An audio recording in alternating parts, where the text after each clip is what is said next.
prioritas. Dapatlah kita yang, ini gangguan nih nampaknya. Dapatlah kita permasalahan penyebab masalah utamanya. Nah, dari penyebab masalah utama tadi, kita sintesa lagi antara isu utama dengan penyebab utama tadi menjadi gagasan pemecahan isu. Nah, gagasan pemecahan isu tadi kita sudah rumuskan dalam bentuk kalimat yang positif. Menjadi judul, sekalian menjadi judul. Nah, dari judul itulah kita angkat menyusun kegiatan-kegiatan yang digunakan untuk mewujudkan atau untuk memecahkan permasalahan itu yang kita angkat.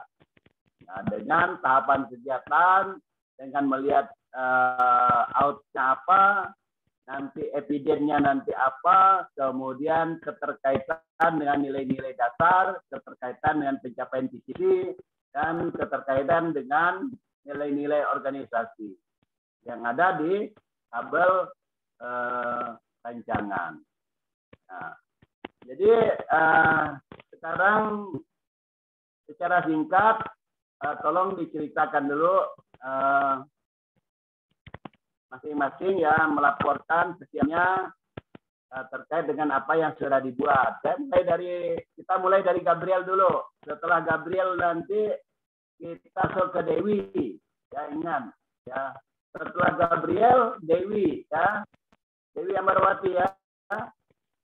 Kemudian setelah Dewi Agi. Setelah Agi, Deborah. Ingat ya. Setelah Deborah, Christina. Setelah Christina, Ferry. Setelah Ferry, Bonika. Kemudian setelah itu Rosnalika, baru Ernita dan Paula. Kemudian nanti selesai semua menyajikan, mudah-mudahan waktu kita ini sangat singkat ya. Sudah selesai semua, tapi yang singkat-singkat aja. Ya, singkat-singkat aja melaporkan jalan cerita sedikit. Kemudian baru kita masuk, karena kalian nanti setelah seminar rancangan aktualisasi ini kan segera turun lapangan kan. Nah, turun ke lapangan ini nanti persiapan.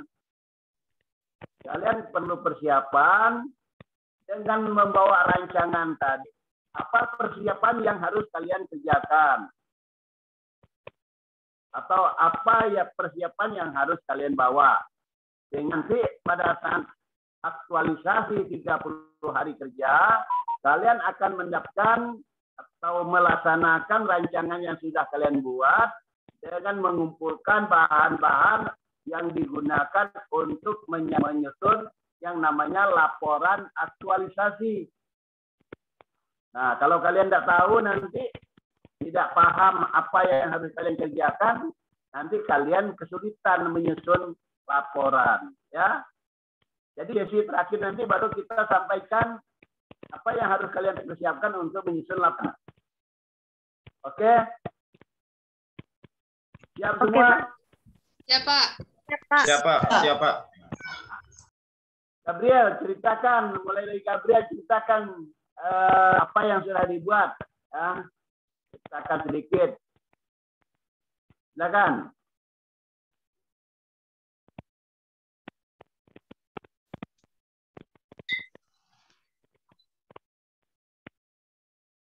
Gabriel bisa enggak?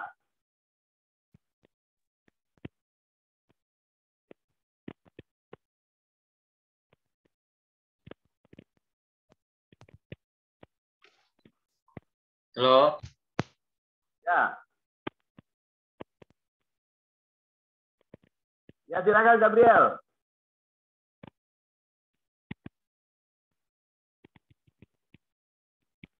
Halo. Ini suara Gabriel dengaran nih. Suara Gabriel tidak kedengaran. Yang lainnya dengar enggak? Tidak, Pak. Ya, Pak. Nah, Halo?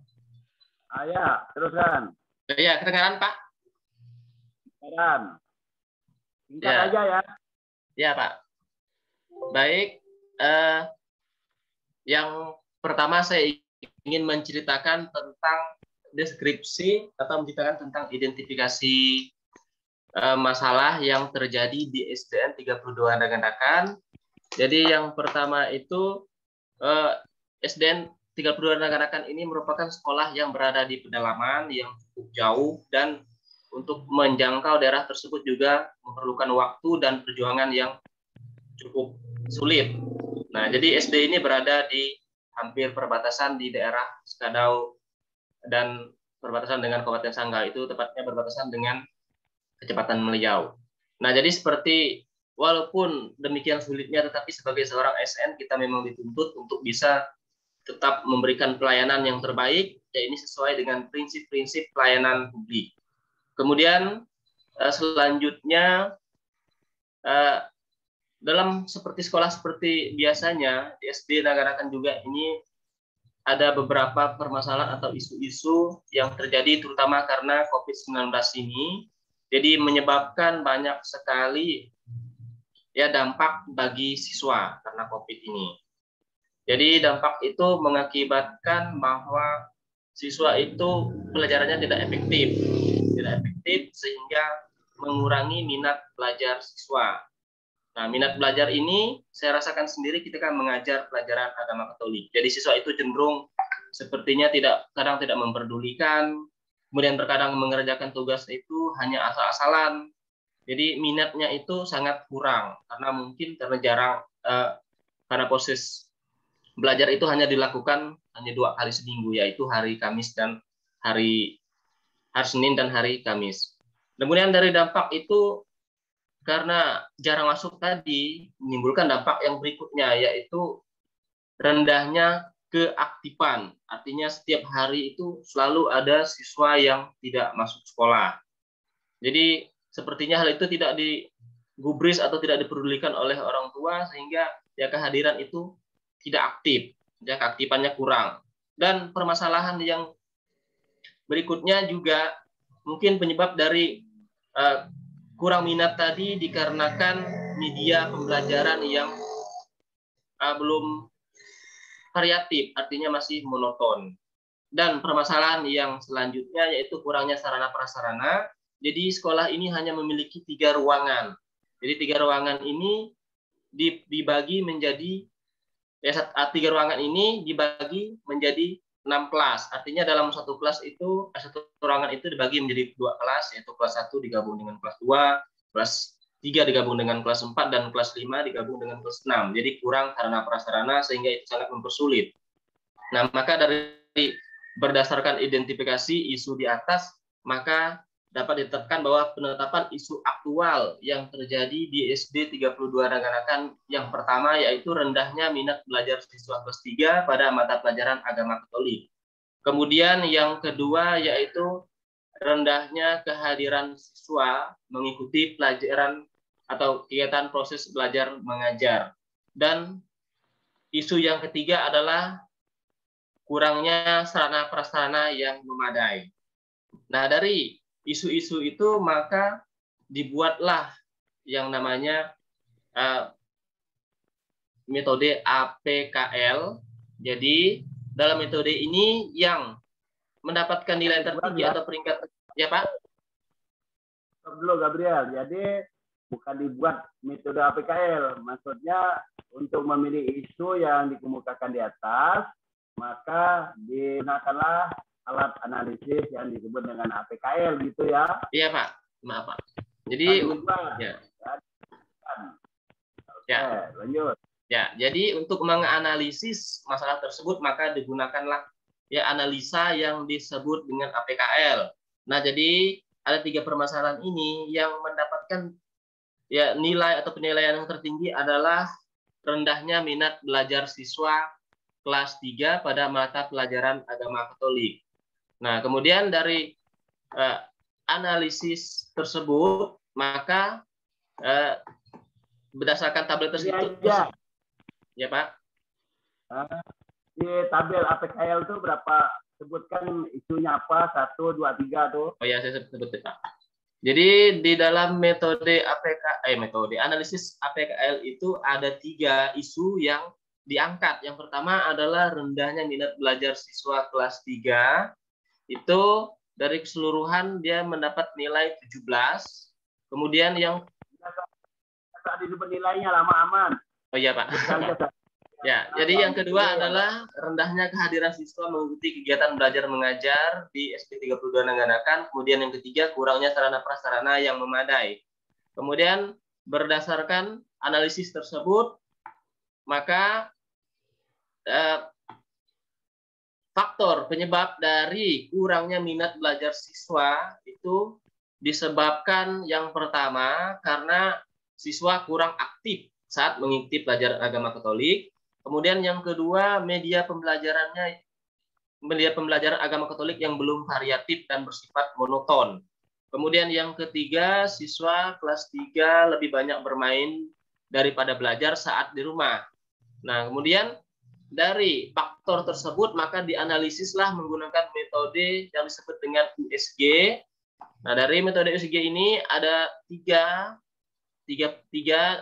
Yang pertama itu adalah siswa kelas 3 kurang aktif saat mengikuti mata pelajaran agama Katolik. Kemudian yang kedua, media pembelajaran yang belum variatif dan bersifat monoton. Kemudian yang ketiga, siswa lebih banyak bermain daripada di rumah. Nah, kemudian selanjutnya adalah gagasan pemecahan isu. Jadi berdasarkan analisis menggunakan metode dari ketiga permasalahan atau penyebab masalah yang terjadi, yang paling dominan adalah media pembelajaran yang belum variatif dan bersifat monoton. Maka dari itu, dengan memperhatikan tersebut, maka gagasan penyelesaian masalah yang diajukan adalah peningkatan minat belajar siswa kelas 3 pada mata pelajaran agama Katolik melalui media audiovisual di SD 32 Nangganakan, Kecamatan Nangataman. Jadi, kemudian selanjutnya, untuk dalam persiapan membuat atau menggunakan metode audiovisual itu, jadi saya jelaskan dulu untuk audiovisual. Audiovisual adalah media yang menggunakan suara dan gambar. Jadi di sini artinya kita bisa menggunakan video, ada suara, ada gambar. Jadi media ini saya rasa lebih efektif karena siswa zaman sekarang ini lebih suka menonton. Jadi kalau kita menyajikan video-video itu saya rasa lebih menarik. Dan dalam menggunakan video ini kita lebih mudah mencari bahan-bahan yang ingin kita sampaikan. Karena sekarang semuanya serba menggunakan internet, kita bisa mencari bahan-bahan yang lebih baik atau yang tepat kita bisa mencari di internet. Jadi hal ini cukup menarik dan lebih modern. Kemudian dalam mengembangkan metode audiovisual itu, jadi menggunakan yang pertama adalah mengembangkan keterampilan dengan mengevaluasi. Saya ringkas saja Pak ya, saya lanjut.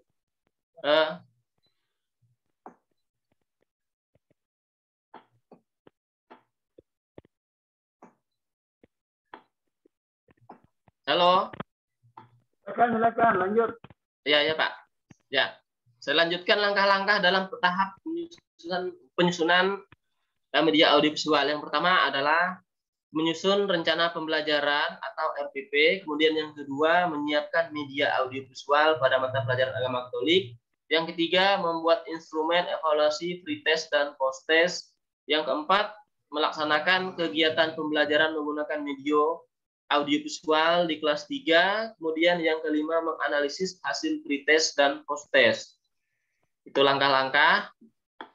Kemudian yang selanjutnya di dalam tabel rancangan aktualisasi. Ini saya jelaskan juga, Pak. Gimana? Yang tabel rancangan aktualisasi. Jadi lihat kegiatannya apa, tahapan, dilihat kegiatannya, nilai-nilai dasarnya aja. Oh iya Pak. Nilai-nilai dasar. Yang pertama tahap persiapan. Oke, terus. Ya Pak. Jadi untuk kegiatan yang pertama adalah menyusun rencana pembelajaran. atau yang disebut dengan RPP. Jadi dalam kegiatan ini adalah mempelajari silabus, kemudian menentukan kompetisi isi, dan hasilnya adalah tersedianya RPP. Kemudian nilai-nilai, jadi dengan menyusun RPP ini akan memberikan ya menyusun RPP pelaksanaan pembelajaran memberikan penguatan pada nilai, yaitu tanggung jawab. Tanggung jawab. Kemudian selanjutnya yang kedua,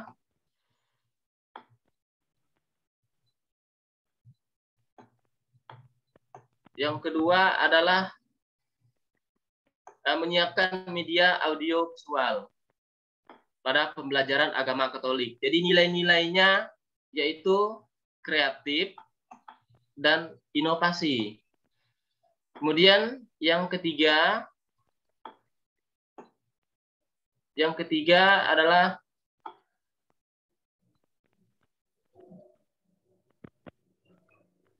membuat instrumen evaluasi pretest dan posttest. Jadi nilai-nilainya yaitu akan mendukung nilai dasar yang bermutu. Dan yang keempat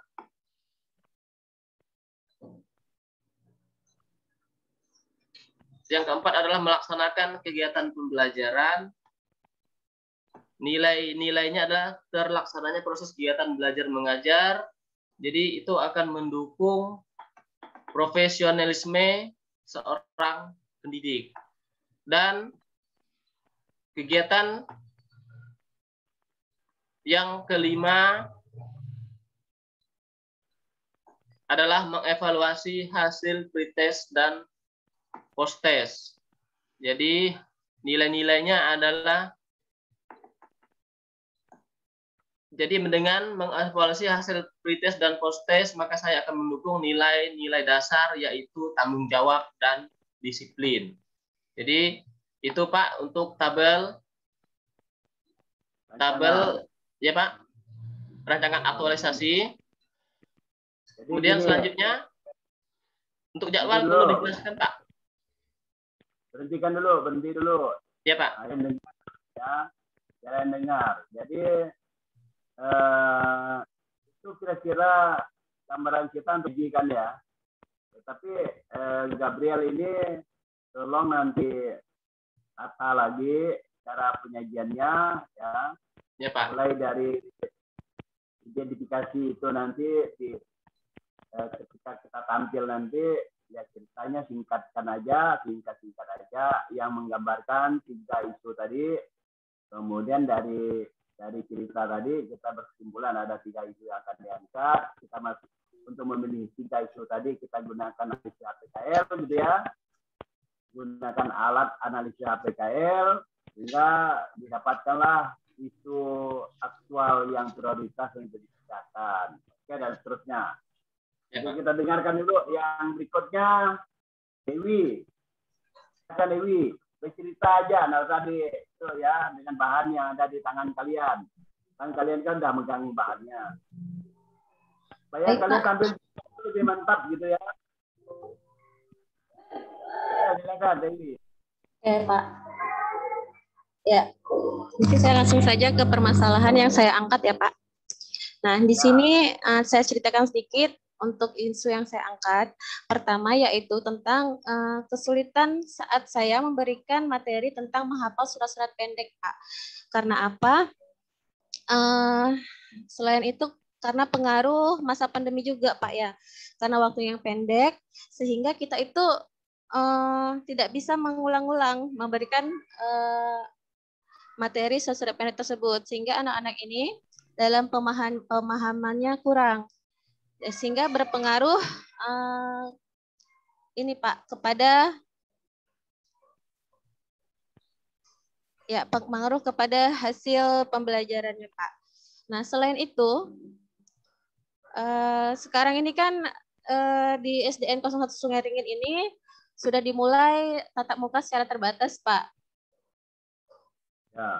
Ya. Namun pertemuannya kan tidak lama, singkat ini Pak ya. walaupun kita memberikan materi itu, tapi tidak bisa selesai kadang kan, apalagi tentang materi menghafal ini tidak hanya bisa sekali pertemuan, jadi harus ulang-ulang terus. Sedangkan anak-anak ini karena waktu yang pendek dan kurangnya media yang menarik, jadi mereka ini kadang dalam pemahamannya kurang. Nah, selain itu, yang saya angkat di sini itu tentang fasilitas yang ada di kelas. Nah, biasanya saya masuk di kelas ini, kalau anak-anak itu misalnya bosan nih saat jam pelajaran kan. Nah, saat saya menyampaikan jam pelajaran, misalnya tentang menghafal, seperti itu. Nah, anak-anak ini saat disuruh itu ada yang tidak mau. Nah, selain itu juga mereka sambil mencoret-coret bangku, Pak. Nah, di situ. Nah, selain itu, di masa pandemi ini juga kurangnya efektif saat guru mengajar. Nah, sehingga diangkatlah 3 isu yang saya dapat, yaitu yang pertama, kurangnya minat siswa dalam menghafal surat-surat pendek pada pelajaran agama Islam kelas 2 SDN 01 Sungai Ringin. Yang kedua, waktu yang kurang efektif saat pembelajaran tatap muka terbatas. Karena waktunya kan tidak lama, Pak. Ya. Yang ketiga, kurangnya kesadaran siswa menjaga fasilitas di kelas. Seperti saya katakan tadi, anak-anak itu kalau bosan itu mungkin karena media yang kurang menarik yang saat pembelajaran, mereka itu kadang ada yang mencoret-coret bangku. Nah, setelah didapatkan 3 isu tersebut, maka digunakan digunakan tapisan isu APKL. Yang pertama, kurangnya pemahaman siswa dalam menghafalkan surah pendek pada pelajaran agama Islam kelas 2 di SDN 01 Sungai Ringin. Yang kedua, waktu yang kurang efektif saat pembelajaran tatap muka terbatas. Yang ketiga, kurangnya kesadaran siswa menjaga fasilitas di kelas. Dari ketiga isu tersebut, saya dapatkan yang paling tertinggi yaitu kurangnya pemahaman siswa dalam menghafal surah pendek pada pelajaran agama Islam kelas 2 di SDN 01 Sungai Ringin. Nah, setelah mendapatkan isu yang akan saya angkat dari APKL itu, maka dibagi lagi ada 3 faktor penyebab dari kurangnya pemahaman anak terhadap materi agama Islam, yaitu tentang menghafal. Yang pertama adalah kurangnya kepercayaan diri saat menghafal. Yang kedua, kurangnya media pembelajaran yang menarik. Yang ketiga, kurangnya motivasi belajar siswa. Nah, dari ketiga sebab tersebut, maka digunakan teknik selanjutnya, yaitu teknik USG. Nah, dari teknik USG tersebut, yang mendapatkan yang paling tertinggi yaitu kurangnya media pembelajaran yang menarik. Nah, sehingga dari gagasan pemecahan isunya, saya akan mengangkat meningkatkan pemahaman siswa dalam menghafalkan surah-surah pendek pada pelajaran agama Islam kelas 2 melalui media audiovisual di SDN 01 Sungai Ringin, Kecamatan Skadau Hilir, Kabupaten Skadau. Nah, audiovisual di sini yang saya gunakan adalah video pembelajaran yang akan dibuat menggunakan aplikasi, Pak. Aplikasinya apa? Aplikasi yang ada di handphone yang namanya KineMaster, Pak. KineMaster, oke. Oke. Nah, di situ, dari isu-isu tersebut, dari judul sudah saya angkat itu, maka saya buat rancangan aktualisasi yang pertama, yaitu menyusun rencana pelaksanaan pembelajaran pada pelajaran agama Islam menghafal surah-surah pendek. Yang kedua, membuat media pembelajaran audiovisual berupa video pembelajaran yang akan saya buat menggunakan aplikasi. Yang ketiga, menyusun instrumen penilaian pretest dan post-test. Jadi di sini saya akan membahas soal sebelum menggunakan media dan sudah menggunakan media pembelajaran. Yang keempat, melaksanakan kegiatan pembelajaran pada mata pelajaran agama Islam kelas 2 materi menghafal surah-surah pendek. Dan yang kelima, melakukan penilaian terhadap hasil pretest dan post-test yang telah dikerjakan oleh siswa. Oke, Pak, masuk ke rancangan ya, Pak? Ya, sedikit gambarkan aja. Oke, rancangannya pertama, ya. Pertama untuk kegiatannya apa aja gitu. Oke, yang pertama kegiatannya yaitu menyusun rencana pelaksanaan pembelajaran. Di sini kegiatannya adalah saya mau pelajari silabus pembelajaran, dan di sini kan kita ada pegangan guru juga, Pak. Nah, di situ juga saya akan mempelajari buku pegangan guru agama Islam. Yang kedua, menyusun RPP dengan indikator dan tujuan pembelajaran. Yang ketiga, saya akan mengetik rencana pelaksanaan pembelajaran tersebut. Dan selanjutnya membuat lembar kerja siswa.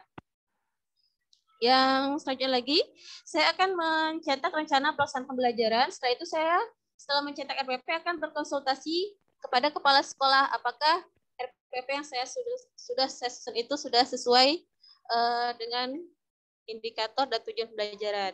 Nah, apabila nanti kepala sekolah ada kesalahan di situ, saya akan melakukan revisi. Selanjutnya, Oke, Dewi. Ya, Pak. Stop dulu, Dewi. Stop dulu. Jadi, apa yang disampaikan oleh Dewi ini nampaknya ada lancar lah, Dewi ya. Iya, Pak. Ya, nanti kena ini kan kawan-kawan juga banyak kan. Nanti Dewi perhatikan lagi cara menyampaikannya mengikuti alur yang ada di rancangan ya. Iya, Pak. Rancangan.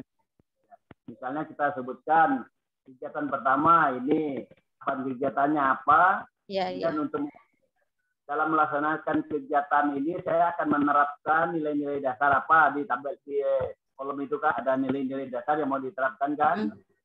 Yang keterkaitan ya. Jadi cara menyampaikannya, sebutkan dulu kegiatannya, kemudian kegiatan ini akan saya laksanakan dengan tahapan kegiatan ini. Cara melaksanakan kegiatan ini, outputnya apa, IPD-nya apa, nanti itu akan disebut tiga itu. Kemudian lalu dalam melaksanakan kegiatan ini dengan tahapan kegiatannya, saya akan menerapkan nilai-nilai dasar. Kemudian harapannya melaksanakan kegiatan ini, maka saya akan mewujudkan visi misi organisasi dan nilai-nilai organisasi ya, itu ya. Iya, Pak. Iya, Pak. Menjelaskan jadi runtut dari kegiatan, tahapan kegiatan, outputnya apa, kemudian keterkaitannya dengan nilai-nilai ini kita akan wujudkan. Kemudian ya kita untuk dengan melaksanakan kegiatan ini saya akan mewujudkan visi misi organisasi dan nilai-nilai organisasi gitu ya. Iya, Pak. Nah, jadi ketika kita membicarakan itu, dalam kita membuat presentasi kita, itu kita bisa ringkas saja gitu ya. Satu kegiatan saja tampilkan semuanya di situ.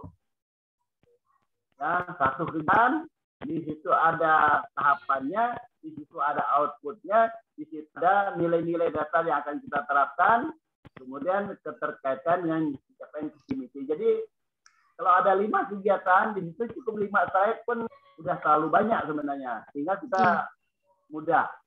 Ya. Oke. Kemudian berikutnya. Saya, Pak. Apa nih? Saya, Pak. Lagi, Pak. Lagi, Pak. Iya, Pak. Silakan lagi. Baik, Pak. Saya akan... Baik, Pak. Saya akan jelaskan sedikit, mengingat waktu kita pun tidak terlalu banyak. Baik. Kita sampai jam berapa nih? Sampai jam 9. Iya, Pak. Oke, masih ada 40 menit. 40 Pak. menit. Baik, Pak. Saya mulai, Pak ya. Baik. Ya. Baik, saya mengajar di SD Negeri 14 Nangasebedau, yang mana sekolah tersebut melaksanakan pembelajaran menggunakan kurikulum 2013, yang mana kurikulum 2013 itu menggunakan pendekatan tematik, pendekatan saintifik dan tematik. Pendekatan saintifik ini mengharapkan siswa itu aktif dalam pelaksanaan pembelajarannya, Pak. Nah, dalam proses pelaksanaan pembelajaran tersebut, ketika saya melihat dan juga wawancara bahwa pelaksanaan pembelajarannya itu belum optimal seperti layaknya menggunakan kurikulum 2013, sehingga mempengaruhi hasil dari pembelajaran tersebut. Nah, ketika saya melakukan penilaian penilaian harian ya, yang mana saya dapati banyak sekali siswa yang belum tuntas, belum mencapai nilai KKM. Nah, oleh karena itu isu yang saya angkat ini yakni mengenai rendahnya nilai siswa kelas 6 dalam pelajaran agama Islam. Yang kedua itu isunya terkait mengenai kurangnya kesadaran siswa dalam menjaga kebersihan kelas dan juga lingkungan sekolah. Yang ketiga itu kurangnya kesadaran siswa dalam menjaga fasilitas sekolah. Nah, mengenai 3 isu tersebut, kemudian saya analisis menggunakan APKL tersebut, dan saya dapati bahwa yang menjadi peringkat pertama, yang menjadi permasalahan yang pertama di sekolah tersebut ialah rendahnya hasil belajar siswa kelas 6 pada mata pelajaran agama Islam. Selanjutnya, dari isu yang saya angkat tersebut, saya analisis kembali menggunakan USG untuk mencari tahu apa faktor yang menyebabkan rendahnya hasil belajar siswa tersebut. Nah, setelah itu saya analisis dan saya dapati bahwa ada 3 faktor yang menyebabkan rendahnya hasil belajar siswa. Yang pertama, itu adalah kurang inovatifnya strategi yang digunakan dalam proses pembelajaran. Yang kedua, kurang aktifnya siswa dalam proses pembelajaran.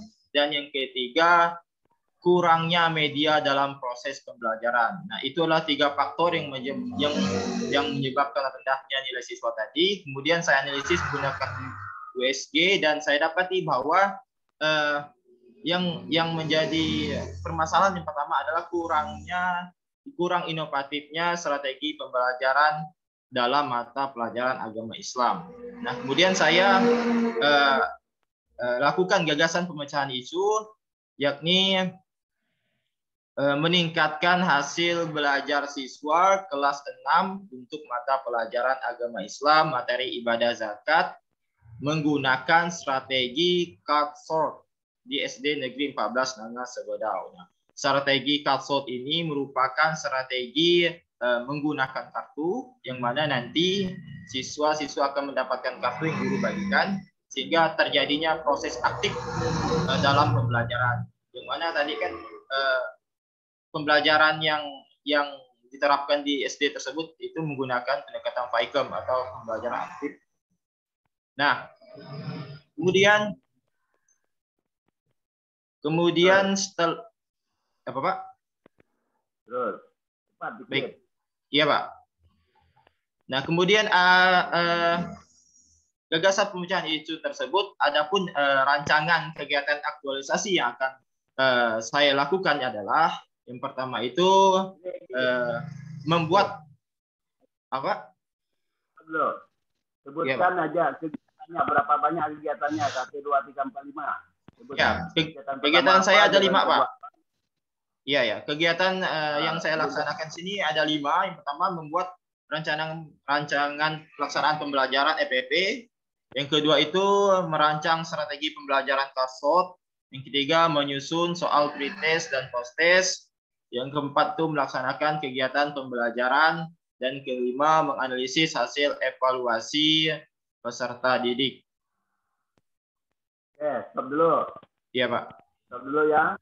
Iya. Jadi Anda sekalian tolong perhatikan ketika kita sudah sampai kepada gagasan pemecahan itu, lalu tadi makanya saya suruh Agi tadi menyebutkan itu untuk memecahkan gagasan pemecahan untuk mewujudkan gagasan pemecahan itu ini, maka rancangan aktualisasi saya akan saya laksanakan ada 5 kegiatan, 1, 2, 3, 4, 5, gitu ya jalannya. Nah, setelah itu baru masing-masing satu-satu kegiatan itu, kegiatan pertama akan saya laksanakan dengan tahapan kegiatan ini, baru masuk ke rancangan tabel. Oke? Seperti itu ya. Iya, Pak. Jadi mempersiapkan bahan tayangnya nanti juga seperti itu. Jadi dari 3 orang yang sudah menyajikan ini nanti kita sudah ada catatan tadi, itu bisa dijadikan pembelajaran kita semuanya ya. Oke, saya pikir yang Agi tadi sudah cukup bagus ya, Agi. Iya Pak, terima kasih Pak. Secara bertahap. Iya Pak, terima kasih Pak. Bertahap, nanti jelas. Nah, tapi penggunaan istilah-istilah misalnya seperti tadi Gabriel misalnya menyebutkan, jadi APKL itu adalah alat analisis. USG itu juga alat analisis. APKL tadi kita sepakati alat analisis untuk memilih isu aktual yang prioritas. Sedangkan USG tadi alat analisis yang digunakan untuk memilih penyebab utama masalah isu prioritas tadi. Ya, harus dipahami seperti itu. Oke, selanjutnya Deborah. Iya Pak, selamat pagi Pak. Oke. Oke, saya langsung ke identifikasi isu ya Pak ya. Jadi SMP Negeri 3 Sekadau Hilir adalah sekolah menengah pertama yang terletak di Desa Peniti, Kabupaten Sekadau. Saya sebagai seorang guru bahasa Inggris, tepatnya di kelas 8, mengamati bahwa kemampuan siswa secara umum dalam penguasaan kosakata bahasa Inggris itu masih rendah Pak. Masalah ini terlihat dari nilai tugas dan nilai ulangan. Pada saat mengerjakan tugas, peserta didik menggunakan kamus untuk menemukan kosakata sehingga nilainya cukup bagus. Tapi pada saat ulangan, peserta didik tidak menggunakan kamus dan hasilnya kurang bagus. Padahal kosakata itu Pak adalah komponen paling penting sebagai pengaruh pada pengetahuan dan keterampilan bahasa Inggris, terutama dalam mendengarkan, membaca, berbicara, dan menulis. Selain itu Pak, permasalahan lain yang timbul adalah kurang disiplinnya siswa dalam mengerjakan dan mengumpulkan tugas bahasa Inggris dengan tepat waktu, karena mereka masih merasa kesulitan dalam belajar bahasa Inggris. Banyak siswa yang mengeluh mereka tidak tahu artinya. Permasalahan lain yang terjadi adalah kurang efektifnya kegiatan ekstrakurikuler, terkhususnya di masa pandemi COVID-19 ini, Pak, sehingga tidak memungkinkan untuk siswa-siswa ikut kegiatan ekstrakurikuler seperti English Club yang merupakan wadah untuk siswa dapat mengembangkan kemampuan bahasa Inggris. Maka dari itu, identifikasi isunya ada 3, yaitu yang pertama, rendahnya penguasaan kosakata bahasa Inggris siswa kelas 8 di SMP Negeri 3 Sekadau Hilir. Yang kedua, rendahnya tingkat kedisiplinan siswa kelas 8 dalam mengerjakan dan mengumpulkan tugas bahasa Inggris dengan tepat waktu. Dan isu yang terakhir adalah kurang efektifnya kegiatan ekstrakurikuler di SMP Negeri 3 Sekadau Hilir. Kemudian saya menganalisis isu ini dengan teknik APKL, dan yang mendapatkan nilai tertinggi adalah rendahnya penguasaan kosakata bahasa Inggris siswa kelas 8 SMP Negeri 3 Sekadau Hilir. Penyebab isu ini adalah yang pertama, belum digunakannya media pembelajaran yang menarik, Pak. Yang kedua, kurangnya dukungan dari lingkungan sekitar dalam belajar kosakata bahasa Inggris. Dan penyebab isu yang terakhir adalah rendahnya minat belajar siswa terhadap mata pelajaran bahasa Inggris. Kemudian saya menganalisis penyebab masalah tersebut dengan teknik USG, dan didapatlah peringkat pertama, yaitu belum digunakannya media pembelajaran yang menarik. Sehingga gagasan pemecahan isu saya adalah peningkatan penguasaan kosakata bahasa Inggris dengan media English Vocabulary Card pada siswa kelas 8 di SMPN 3 Sekadau Hilir, Kabupaten Sekadau. Kemudian rancangan aktualisasi ini terdiri dari 5 kegiatan. Yang pertama, Pak, menyusun RPP. Yang kedua, membuat media pembelajaran English Vocabulary Card. Yang ketiga, membuat soal pretest dan posttest beserta kunci jawaban. Yang keempat, melaksanakan kegiatan pembelajaran bahasa Inggris dengan menggunakan media pembelajaran English Vocabulary Card. Dan yang terakhir, kegiatannya adalah menganalisis hasil evaluasi peserta didik, Pak. Terus contohkan yang pertama, kegiatan yang pertama. Ya, kegiatan yang pertama yaitu menyusun RPP. Tahapan kegiatannya adalah saya menetapkan tujuan pembelajaran, kemudian menyusun langkah-langkah pembelajaran, kemudian membuat prosedur penilaian, dan yang terakhir adalah melaksanakan konsultasi dengan kepala sekolah terkait RPP tersebut. Kemudian tahap yang kedua, membuat media pembelajaran English Vocabulary Card. Saya akan mencari referensinya di internet, kemudian akan saya... Ini dulu. Ya, Jadi Pak. menjelaskannya, ya, Deborah, menjelaskannya selesaikan dulu kegiatan pertama dengan tahapan kegiatannya apa tadi, ya. Jangan loncat ke kegiatan yang kedua dulu, ya. Oh iya, Pak. Nah, kegiatan pertama jelaskan sampai tuntas. Kegiatan pertama tadi dengan tahapan kegiatannya apa, kemudian output yang dihasilkan apa, dengan evidennya apa, termasuk dokumentasinya. Kemudian kegiatan pertama ini akan saya laksanakan dengan menerapkan nilai-nilai dasar apa. Kemudian melaksanakan kegiatan dengan tahapan kegiatan ini, saya akan mewujudkan visi misi mana, apa visi misinya, keterkaitan dengan nilai-nilai organisasi. Ya, tuntaskan dulu satu. Itu ya caranya ya. Jangan Oke, siap. Oke, caranya kayak gitu. Nanti baru masuk ke kegiatan yang kedua. Oke ya. Oke, Pak. Nah, nanti tampilan paripurnanya itu besok nanti baru harus sampai tuntas gitu ya. Oke, Siap. selanjutnya Kristina. Selamat pagi. Selamat pagi, Pak. Oke. Selamat pagi. Ini kayak Menteri Luar Negeri nih. Saya langsung ke rancangan aktualisasi ya, Pak. Ke identifikasi isu. Oke, silakan. Baik, rancangan aktualisasi ini disusun berdasarkan identifikasi masalah isu yang ditemukan dalam tempat saya bertugas, yaitu di SMP Negeri 1 Belitang Hilir. Adapun isu-isu yang terdapat, yang aktual, yang terjadi di SMP Negeri 1 tempat saya bertugas ini, yang pertama itu adanya rendahnya hasil belajar siswa pada materi cerita pendek dalam pembelajaran bahasa Indonesia. Ini dikarenakan masih kurang variatif dan inovatif dalam pengajaran, Pak, sehingga tidak menarik minat siswa. Selanjutnya, kedisiplinan siswa, karena kami sudah melakukan tatap muka terbatas, jadi siswa ini sering tidak mengikuti kegiatan di sekolah atau datang ke sekolah, lalu sering tidak mengumpulkan tugas. Selanjutnya, yang ketiga, rendahnya kesadaran siswa dalam menjaga kebersihan lingkungan sekolah. Mungkin karena mereka ke sekolahnya ini dengan waktu yang terbatas, tidak setiap hari, jadi mereka ini tidak memperdulikan kebersihan lingkungan sekolah. Mereka hanya mempercayakan kebersihan lingkungan sekolah ini kepada petugas kebersihan sekolah saja. Nah, berdasarkan dari paparan isu yang terkait ini, saya mendapatkan ada 3 isu. Yang pertama, rendahnya sikap disiplin siswa SMP Negeri 1 Belitang Hilir, SMP Negeri 1 Belitang Hilir. Yang kedua, rendahnya hasil belajar siswa kelas 9 pada materi cerita pendek dalam pembelajaran bahasa Indonesia di SMP Negeri 1 Belitang Hilir. Yang ketiga, rendahnya kesadaran siswa dalam menjaga kebersihan lingkungan di SMP Negeri 1 Belitang Hilir. Selanjutnya, saya menggunakan alat tapis isu, yaitu untuk penetapan isu aktualnya, APKL.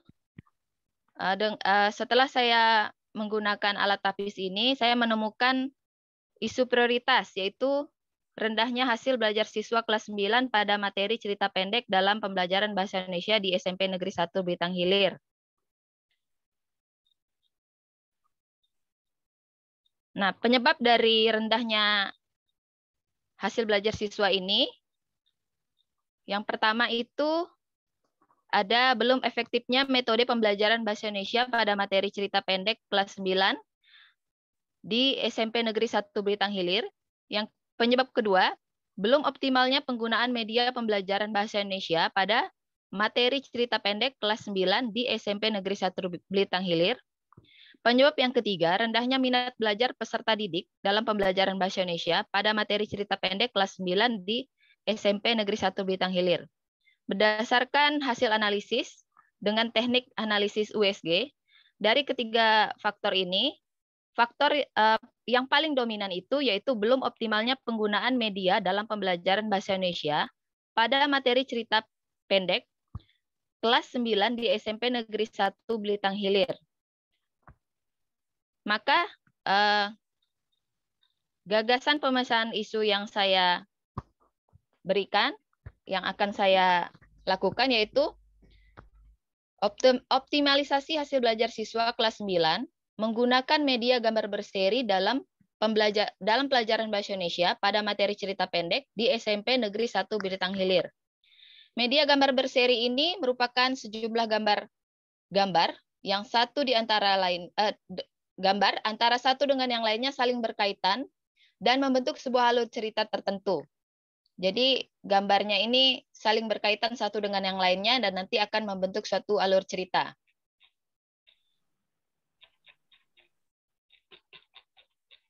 Selanjutnya, langkah-langkah yang akan saya lakukan untuk pemecahan isu ini. Yang pertama, menyusun rencana pelaksanaan pembelajaran. Selanjutnya, menyusun bahan ajar. Yang ketiga, menyiapkan gambar berseri.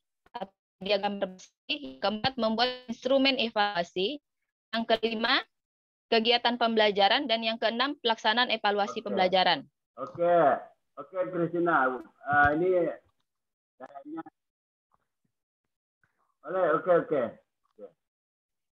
Oke.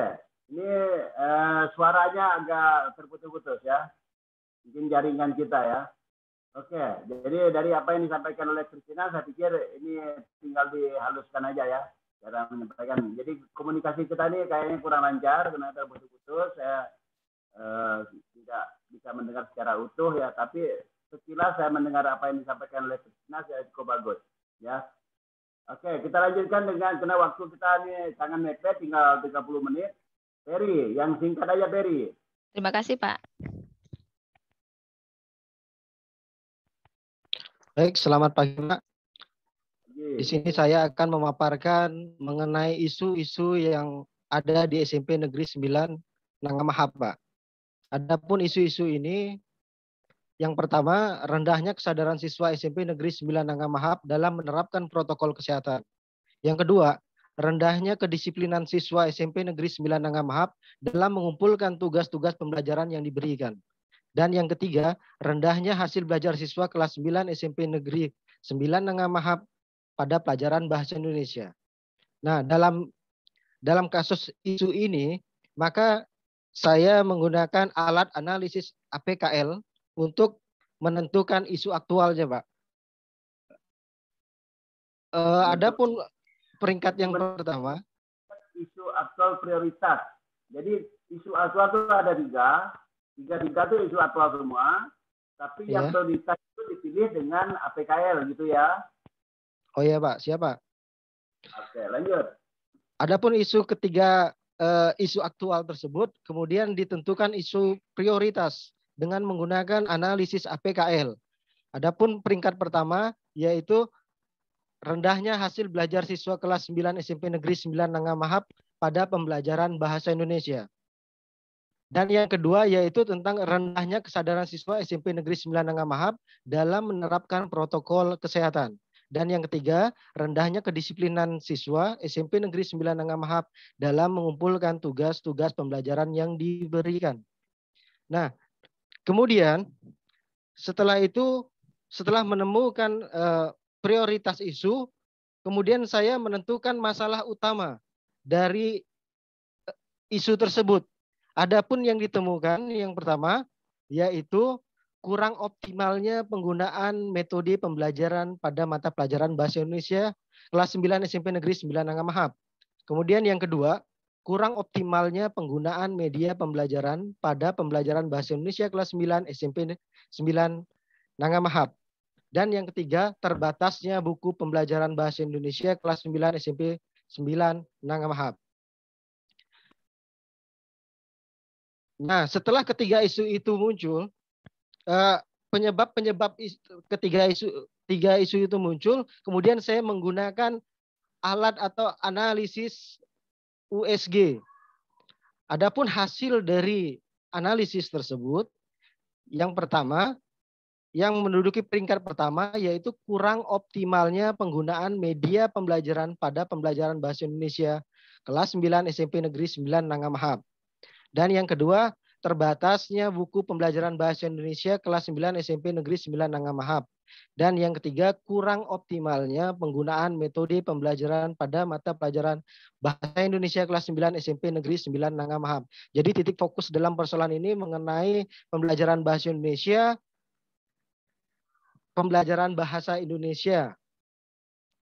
Baik, Pak. Kemudian setelah mendapatkan isu aktualnya dan menemukan masalah intinya, maka ditemukanlah pemecahan isu, yaitu menggunakan peningkatan hasil belajar dengan media video PowerPoint dalam pembelajaran bahasa Indonesia, materi menyampaikan pidato persuasif pada siswa kelas 9 SMP Negeri 9 Nangamahap. Adapun kegiatan-kegiatan yang saya lakukan dalam pemecahan isu tersebut, yang pertama adalah menyesuaikan rencana pelaksanaan pembelajaran atau RPP dengan pelajaran bahasa Indonesia pidato persuasif Negeri 9 Nangamahap. Kemudian yang kedua, saya membuat soal pretest dan post-test serta kriteria penilaian berpidato tentang pembelajaran bahasa Indonesia materi menyampaikan pidato persuasif. Yang ketiga, kemudian saya melakukan mempersiapkan media pembelajaran video PowerPoint, Pak. Yang keempat, melakukan kegiatan pembelajaran bahasa Indonesia materi menyampaikan pidato persuasif di kelas 9 SMP Negeri 9 Nangamahap. Dan yang kelima, melakukan penilaian dan mengevaluasi proses dan hasil belajar peserta didik tentang materi menyampaikan pidato persuasif. Kemudian yang keenam, 6 kegiatan. Ya, yang keenam, menyusun laporan aktualisasi dengan gagasan pemecahan isu yang telah disebutkan tadi, Pak. Oke, Pak Peri. Jadi Peri, ya, kegiatan yang keenam itu tidak perlu itu. Menyusun laporan aktualisasi itu bagian dari, bukan bagian dari rancangan aktualisasi, tapi itu nanti keseluruhan dari kegiatan habituasi. Ya. Oh iya, Pak. Kegiatan yang keenam itu kegiatan yang tidak perlu itu, ya. Iya, Pak. Jadi di delete aja, Pak nih. Nah, di delete aja yang 6 tuh. Jadi baik, Pak, siap, Pak. Kalau ada kalian yang membuat nanti ada menyusun laporan aktualisasi, itu jangan masukkan di rancangan aktualisasi ya.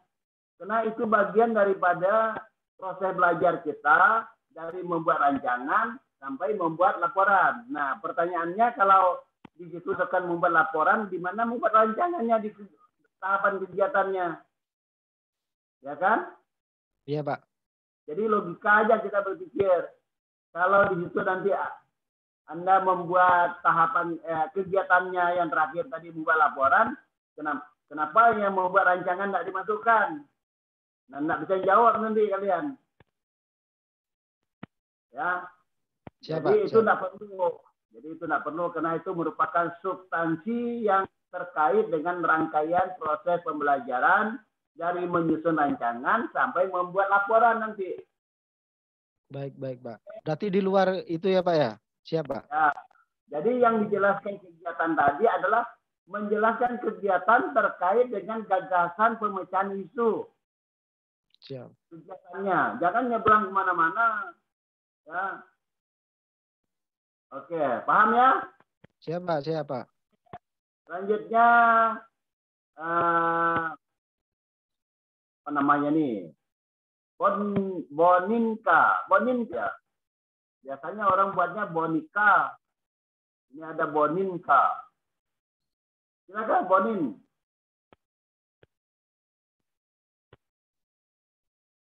Itunya belum nih, mic-nya belum nih, mic-nya. Oke.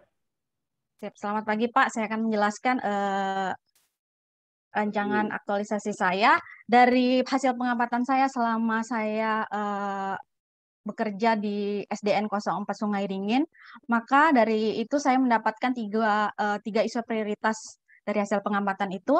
Yang pertama, rendahnya hasil belajar siswa kelas 4 SD 04 Sungai Ringin pada pembelajaran pendidikan agama Kristen. Yang kedua, masih rendahnya tingkat kedisiplinan protokol kesehatan yang dilakukan para siswa atau orang tua murid saat berada di lingkungan sekolah saat tatap muka terbatas. Yang ketiga, kurangnya kedisiplinan siswa kelas 5 di SDN 04 Sungai Ringin dalam mengumpulkan tugas pelajaran pendidikan agama Kristen secara daring selama masa pandemi COVID-19 ini. Nah, berdasarkan tiga isu prioritas tersebut, maka saya analisis kembali dengan alat tapis APKL, maka diperolehlah hasil yang paling tinggi, yaitu rendahnya hasil belajar siswa kelas 5 di SDN Sungai Ringin pada mata pembelajaran pendidikan agama Kristen. Nah, dari hasil alat tapis tersebut, saya juga perolehkan beberapa faktor kenapa rendahnya hasil belajar siswa tersebut, yaitu yang pertama karena menggunakan media pembelajaran yang kurang efektif pada siswa, yang kedua terbatasnya ketersediaan buku-buku pembelajaran, yang tiga kurangnya minat siswa dalam membaca materi pembelajaran. Nah, dari ketiga faktor tersebut, untuk mencari prioritasnya, maka saya gunakan teknik analisis atau alat tapis USG, maka diperolehlah ranking yang tertinggi penggunaan media pembelajaran yang kurang efektif pada siswa SDN 04 Sungai Ringin dalam pelajaran pendidikan agama Kristen. Kemudian berdasarkan hasil USG tersebut dengan prioritas penggunaan media pembelajaran yang kurang efektif, maka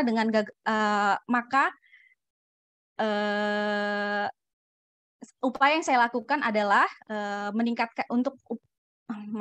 upaya untuk meningkatkan hasil belajar siswa dalam pendidikan agama Kristen melalui media pembelajaran PowerPoint dan game clickers. Adapun kegiatan yang saya akan lakukan untuk memecahkan isu aktual tersebut, yaitu yang pertama menyusun rencana pembelajaran. Halo? Yang lainnya kedengaran nggak? Kedengaran, Pak. Kedengaran, Pak. Dengar, Pak. Halo, Pak. Dengar. Halo, Pak.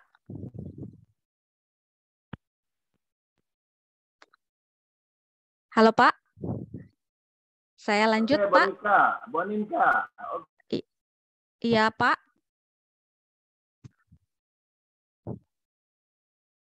Saya lanjut, Pak.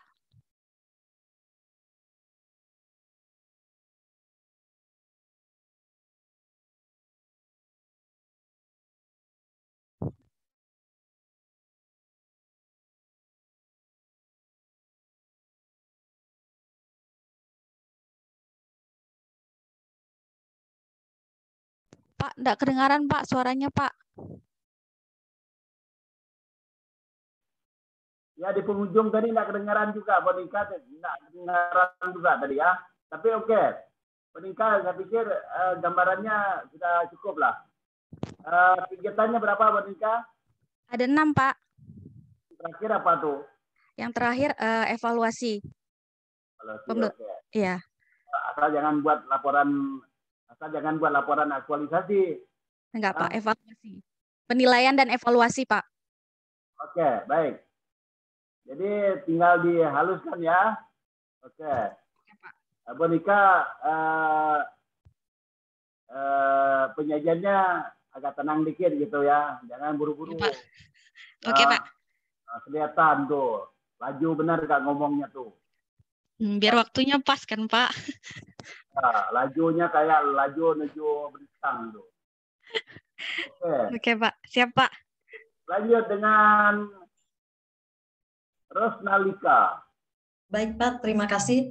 Di sini saya bertugas di SMP Negeri 4 Sekadau Hilir. Selama saya mengajar di sana, saya menemukan Bapak Isu, terutama pada masa pandemi ini, di mana pada saat ini di SMP Negeri 4 Sekadau Hilir melaksanakan pembelajaran tatap muka terbatas. Pada pembelajaran tatap muka terbatas ini, siswanya dibagi dalam satu rombel, satu kelasnya dibagi menjadi 2. Jadi siswa itu, satu orang siswa dapat sekolah itu hanya dalam 2 minggu itu sekali, atau dari Senin sampai Kamis, hanya dalam waktu 2 minggu. Nah, jadi pembelajaran ini proses ini menyebabkan kurangnya jam belajar. seharusnya kan terutama pada pelajaran bahasa Indonesia seharusnya 6 JP, namun karena pembelajaran tatap muka terbatas ini hanya sampai 1 JP-nya saja per 2 minggu tersebut. Nah, untuk mensiasati hal tersebut, maka setelah melakukan pembelajaran, guru akan memberikan tugas kepada siswa untuk dikerjakan pada saat mereka tidak sekolah pada minggu berikutnya. Namun kenyataannya siswa mengerjakan tugasnya itu ada yang asal-asalan, ada juga yang tidak mengumpulkan tepat waktu. Hal ini juga berpengaruh kepada hasil belajar siswa. Nah, tugas-tugas yang tidak dikerjakan dengan sungguh-sungguh tersebut nilainya rendah, ada juga yang tidak tepat waktu sehingga perekapan nilainya terlambat. Lalu selain itu hal ini juga ditambah dengan sarana-prasarana yang kurang. Misalnya di sekolah hanya ada buku paket. Satu orang siswanya sudah dibagikan 1 buku paket. Namun di fasilitas tersebut perpustakaannya tidak ada buku yang lain yang menunjang. Nah, dari masalah-masalah tersebut saya tetapkan 3 isu aktual. Yang pertama yaitu rendahnya kedisiplinan siswa dalam mengerjakan dan mengumpulkan tugas di SMP Negeri 4 Skado Hilir. Yang kedua, rendahnya hasil belajar bahasa Indonesia pada materi teks eksposisi di kelas 8 SMP Negeri 4 Skado Hilir. Yang ketiga, kurangnya sarana dan prasarana yang mendukung pembelajaran di SMP Negeri 4 Skado Hilir. Untuk dari ketiga isu ini akan saya cari isu utama dengan menggunakan analisis penapisan APKL. Nah, dari analisis APKL didapatlah isu prioritasnya yaitu rendahnya hasil belajar bahasa Indonesia materi teks eksposisi kelas 8 SMP Negeri 4 Skado Hilir. Dari isu aktual prioritas, saya akan mencarikan penyebab utama. Didapatlah berapa penyebabnya. Ada 3 penyebab dari isu prioritas tadi. Yang pertama adalah model pembelajaran yang digunakan cenderung monoton dan tidak menarik. Yang kedua, kurangnya minat peserta didik terhadap pembelajaran bahasa Indonesia. Yang ketiga, penggunaan media pembelajaran yang hanya terpusat pada buku pelajaran. Selanjutnya, untuk mencari penyebab utama, saya menggunakan analisis USG. Dari hasil analisis USG didapatlah satu penyebab utamanya yaitu model pembelajaran yang cenderung monoton dan tidak menarik. Dari isu aktual dan penyebab utamanya tadi, saya mengajukan gagasan peningkatan hasil belajar bahasa Indonesia materi teks eksposisi dengan model pembelajaran kooperatif tipe Make a Math di kelas 8 SMP Negeri Skado Hilir. Kenapa saya menekankan pada materi teks eksposisi? Karena pada pembelajaran bahasa Indonesia di kurikulum 2013 ini menekankan pada berbasis teks karena ingin menekankan pada budaya literasi. Nah, sementara mode pembelajaran kooperatif tipe Make a Math ini adalah pembelajaran yang memadukan antara bermain dan belajar sehingga dapat menumbuhkan minat siswa pada pembelajaran dan juga pemahaman siswa lebih baik pada pembelajaran. Iya Pak? Iya Pak. Untuk mewujudkan gagasan pemecahan isu ini, saya akan melaksanakan kegiatan yang pertama adalah menyusun rencana pembelajaran. Dari menyusun rencana pembelajaran ini akan tersedianya rencana pembelajaran atau RPP kurikulum 2013 pada pembelajaran mata pelajaran bahasa Indonesia. Dari kegiatan menyusun RPP ini, saya menerapkan nilai-nilai akuntabilitas, etika publik, nasionalisme. Oke. Jadi menerapkan nilai aneka. Kemudian, ya Pak. Ya Pak. Jadi, menerapkan nilai-nilai dasar, sebutkan mata pelajarannya dengan indikator apa gitu ya. Jadi misalnya akuntabilitas dengan indikator tanggung jawab indikatornya juga ya Pak. Dari kegiatan menyusun RPP ini, saya menerapkan nilai akuntabilitas dengan indikator tanggung jawab dan kejelasan target. Cukup, karena waktu kita ada mau habis. Jadi kita untuk Rosnalika, ya, itu cukup dulu. Saya pikir sudah cukup bagus ya, tinggal dihaluskan. Lanjut dengan Chris Ernita. Ya Pak. Saya habis suara saya nih. Suara saya habis, kemarin baru pulang dari Benggayang. Oke, silakan. Baik Pak, terima kasih waktunya Pak. Saya bertugas di SDN 16 Gurun Erau. SDN Gurun Erau itu letaknya cukup jauh dari pusat Kabupaten Sekadau, sehingga sekolah SDN Gurun Erau itu banyak sekali mengalami kekurangan. Yang pertama mungkin dalam hal tenaga pendidiknya ada yang belum sesuai dengan kualifikasi. Terus ketersediaan juga buku-buku paket yang itu juga belum tercukupi, serta tidak tersedianya media dalam mendukung pelajaran. Dari kondisi seperti ini, apalagi ditambah dengan sekarang pada masa pandemi, sehingga banyak dari siswa SDN 16 Gurun Erau itu masih belum lancar membaca. Nah, berdasarkan masalah yang ada di atas, ditetapkanlah 3 isu yang aktual. Yang pertama itu rendahnya kemampuan siswa dalam membaca.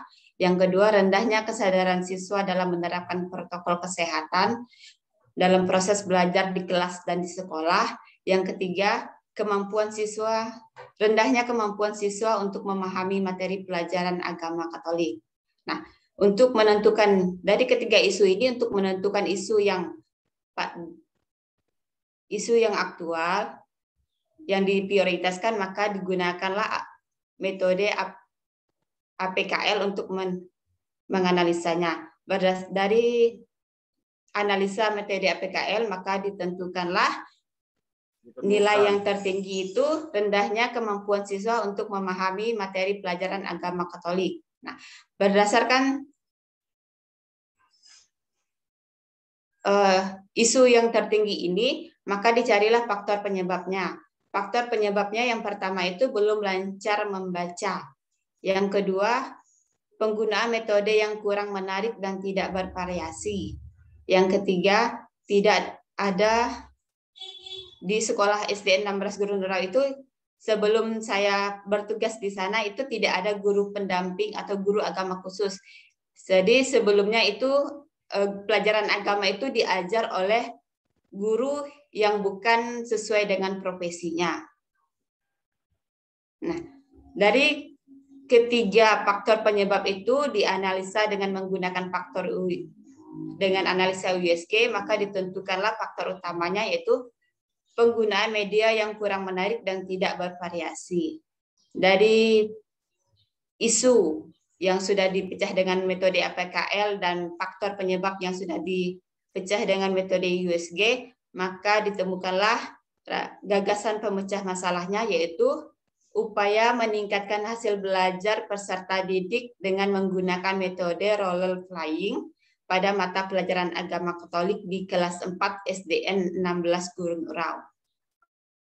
Adapun untuk metode pembelajaran role playing itu adalah metode pembelajaran yang dilakukan dengan cara bermain peran berdasarkan materi pembelajaran. Sehingga untuk metode ini menekankan pada sifat sosial dan perilaku kerjasama peserta didik. Oke, lanjutkan dengan kegiatannya apa? Untuk mewujudkan gagasan isu itu saya merancang ada 5 kegiatan. Yang pertama itu saya membuat RPP. Yang kedua menyusun rancangan pembuatan media. Yang ketiga membuat instrumen penilaian, yaitu soal untuk pre-test dan post-test. Yang keempat melaksanakan kegiatan pembelajaran. Yang kelima menganalisa hasil pembelajaran. Nah, Cukup ya, cukup karena waktunya Ernita. Jadi apa yang disampaikan sudah cukup sistematis gitu ya. Cuma penggunaan kata-kata itu tadi yang ada istilah-istilah yang barangkali misalnya kata-kata ditemukan. Kita nemukan barang itu. Misalnya kita menggunakan hadis maka didapatlah misalnya apa misalnya ya. Nah, jadi kata-kata yang digunakan di dalam kita menjelaskan itu juga harus tepat. Terry tadi juga seperti itu ya. Jadi menggunakan kata-kata dalam menjelaskan, misalnya analisis itu alat untuk kita mendapatkan atau menghasilkan isu, untuk mendapatkan isu prioritas, ya, isu aktual prioritas. Sedangkan USG tadi adalah alat analisis untuk menentukan masalah utama atau masalah pokoknya, ya, yang digunakan untuk memecahkan isu prioritas tadi. Oke, kita lanjut dengan siapa lagi? Paula ya. Ya, silakan Paula. Ini yang terakhir. Ya Pak, terima kasih atas waktunya Pak. Baik Pak, saya bekerja di SDN 08 Sepotong di daerah Kecamatan Angkataman. Di sekolah setelah mengamati, melihat, menilai, saya melihat beberapa isu di sana. Yang pertama,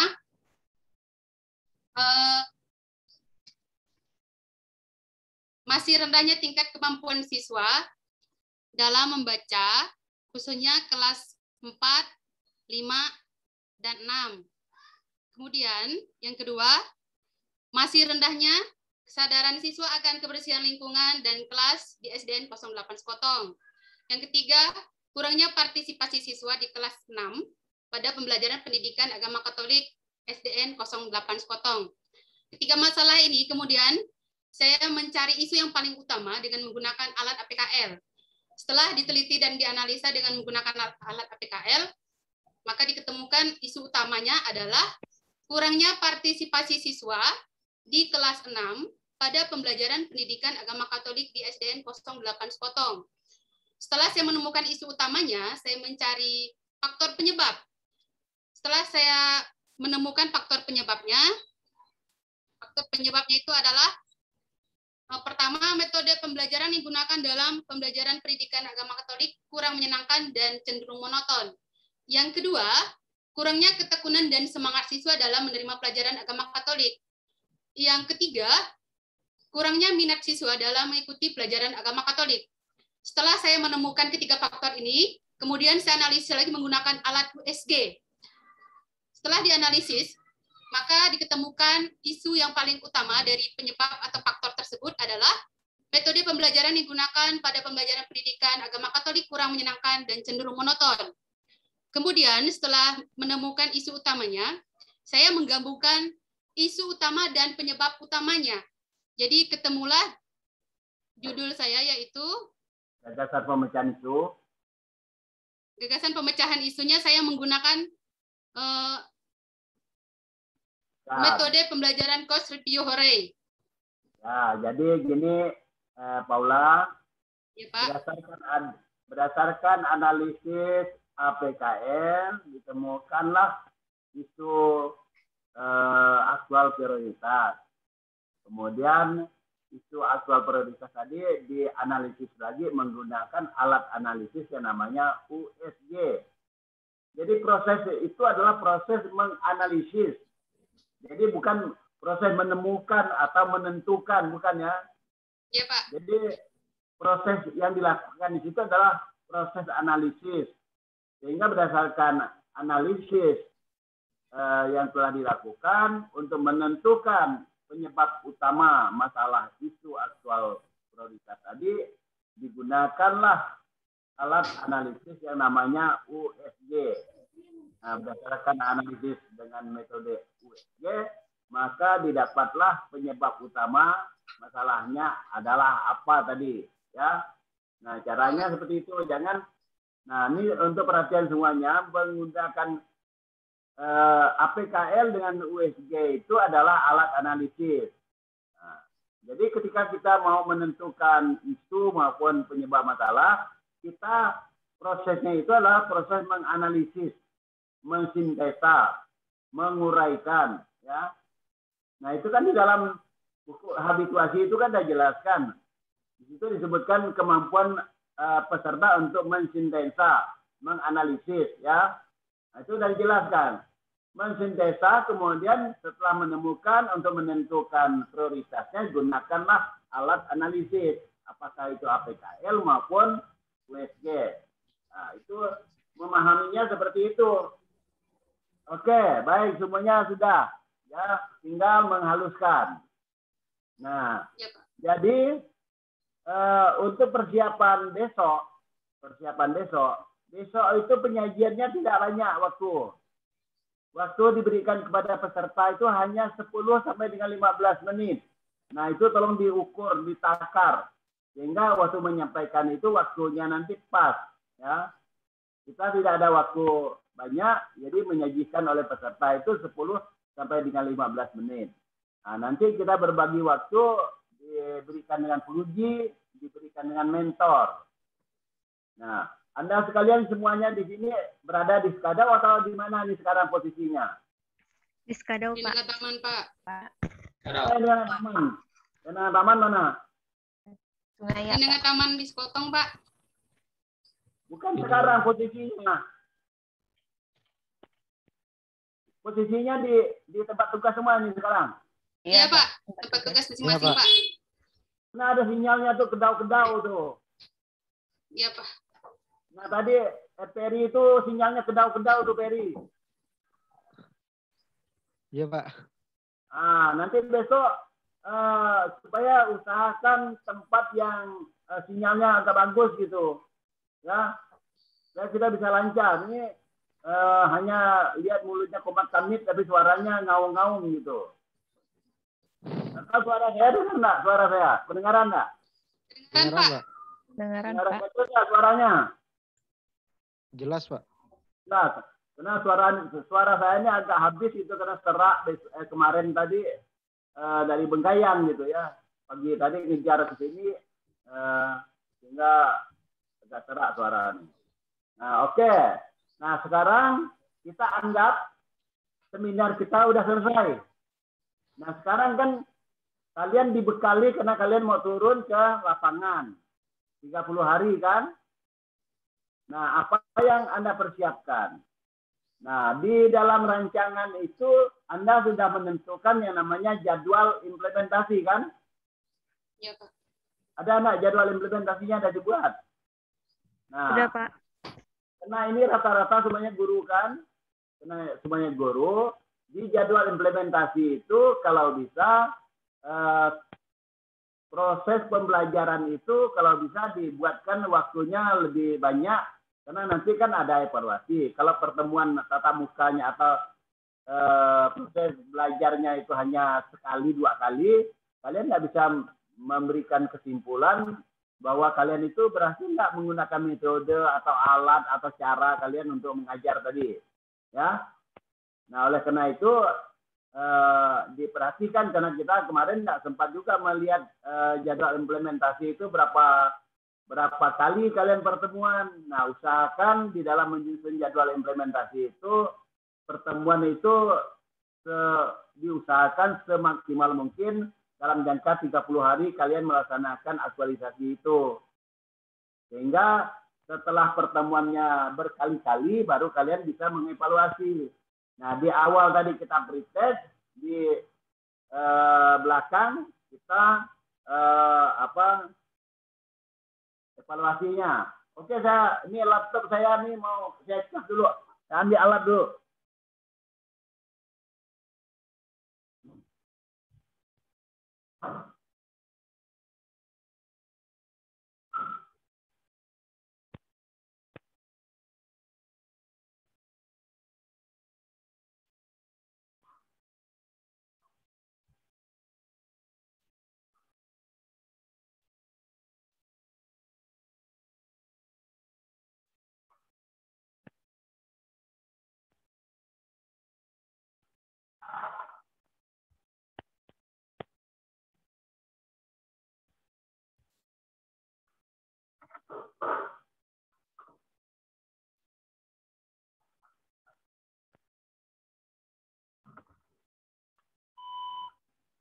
Oke.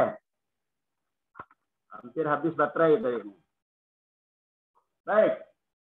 Nah. Halo Pak Faisal. Masih di sana, kita lanjutkan sedikit nih. Waktunya memang udah mau habis nih. Boleh Pak, silakan kalau mau lanjut. Oke, sedikit lagi. Kita akan untuk persiapan kita turun. Jadi Anda pasti bertanya-tanya, nanti buat laporannya kayak apa gitu kan? Nah, jadi laporan yang akan kita buat, ya, laporan yang akan kita buat itu tinggal melanjutkan rancangan aktualisasi yang sudah kita buat. Ya.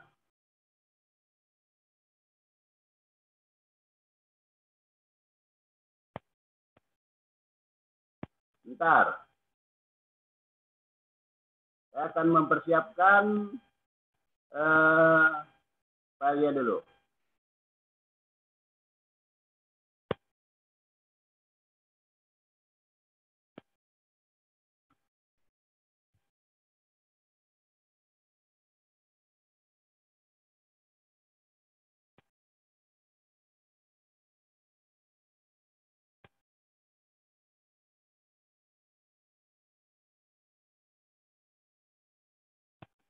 Oke, udah kelihatan belum? Belum, Pak. Sudah, Pak. Kelihatan.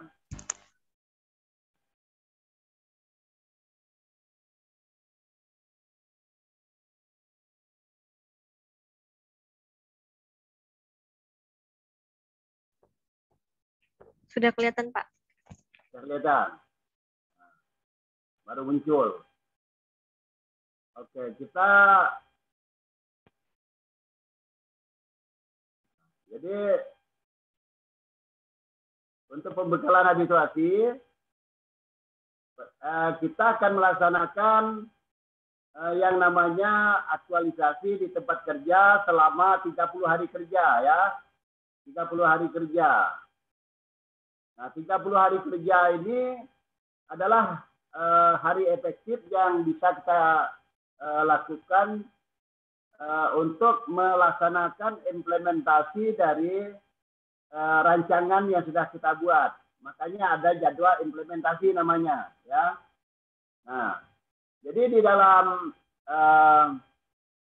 dalam membuat laporan nanti, Anda harus memperhatikan apa yang ada di dalam rancangan, tabel rancangan, ya. Apa yang ada di dalam tabel rancangan. Coba Anda lihat, misalnya di sini tabel rancangan itu kan ada di sini ada kegiatannya. Ya. Kelihatan nih? Halo? Kelihatan, Pak, kelihatan. Kelihatan. Nah, ini contoh yang saya buat, yang punya saya. Yang punya kalian kan ada. Nah, di sini di kolom 2 ini kan kegiatannya. Ya, kegiatannya, ini ada tahapannya, ini ada outputnya.